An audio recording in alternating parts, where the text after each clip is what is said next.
നമസ്കാരം. മാനന്തവാടി തിരുനെല്ലി അപ്പപ്പാറയിൽ കാണാതായ കുട്ടിയെ കിട്ടിയെന്നുള്ള ആശ്വാസകരമായ വാർത്തയാണ് ലഭിക്കുന്നത്. 9 വയസ്സുള്ള പെൺകുട്ടിയെ 14 മണിക്കൂറായി കാണാനില്ലായിരുന്നു.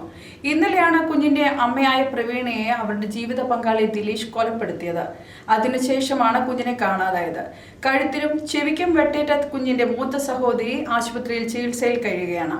കൊലപാതകം നടന്ന വീടിന് മീറ്ററുകൾക്കപ്പുറം എസ്റ്റേറ്റ് മേഖലയോട് ചേർന്ന ഒഴിഞ്ഞ വീട്ടിൽ വെച്ച് പ്രതിയെയും കുഞ്ഞിനെയും കണ്ടെത്തുകയായിരുന്നു.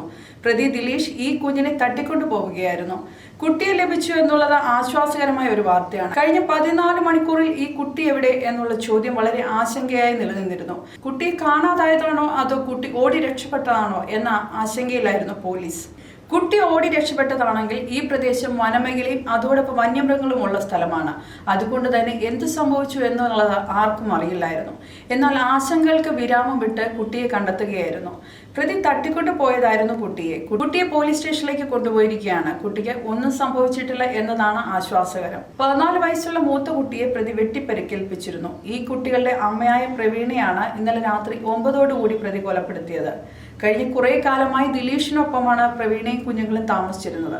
ഭർത്താവ് സുധീഷുമായി അകന്നു കഴിയുകയായിരുന്നു പ്രവീണ. കൊലപാതകം ചെയ്യാനുള്ള കാരണം ഇതുവരെയും അറിഞ്ഞിട്ടില്ല. പോലീസ് ചോദ്യം ചെയ്യൽ തുടരുകയാണ്. മറ്റൊരു വാർത്തയുമായി വീണ്ടും കാണാം. കൂടുതൽ വാർത്തകൾ അറിയാൻ പേജ് ഫോളോ ചെയ്യുക. ഈ വീട്ടിലൊരു സാധനം വച്ചെടുത്ത് കാണില്ല. എന്നാലും അതെവിടെ പോയി? അതെ, നിങ്ങൾ എങ്ങനെ കണ്ടായിരുന്നോ? ഞാനെങ്ങും കണ്ടില്ല. ആകെ കയ്യിലുണ്ടായിരുന്ന ഒരെണ്ണം. പെങ്കുചെറണ വളർന്നു വരുന്നത്. അതെങ്ങനെയാ? അതിനെ പറ്റിയുള്ള ബോധമൊന്നും ഇവിടെ ആർക്കും ഇല്ലല്ലോ.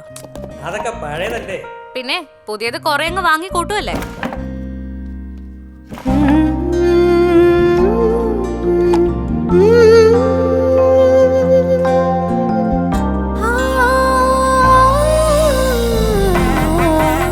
പുതുമയുടെ സുവർണ സ്പർശവും ഒരു നൂറ്റാണ്ടിന്റെ വിശ്വാസവുമായി ഭീമ പത്തനംതിട്ട. ഏപ്രിൽ 21 മുതൽ KSRTC ബസ് സ്റ്റാൻഡിന് സമീപം വിശാലമായ പുതിയ ഷോറൂം തുറക്കുന്നു. ഏവർക്കും സ്വാഗതം.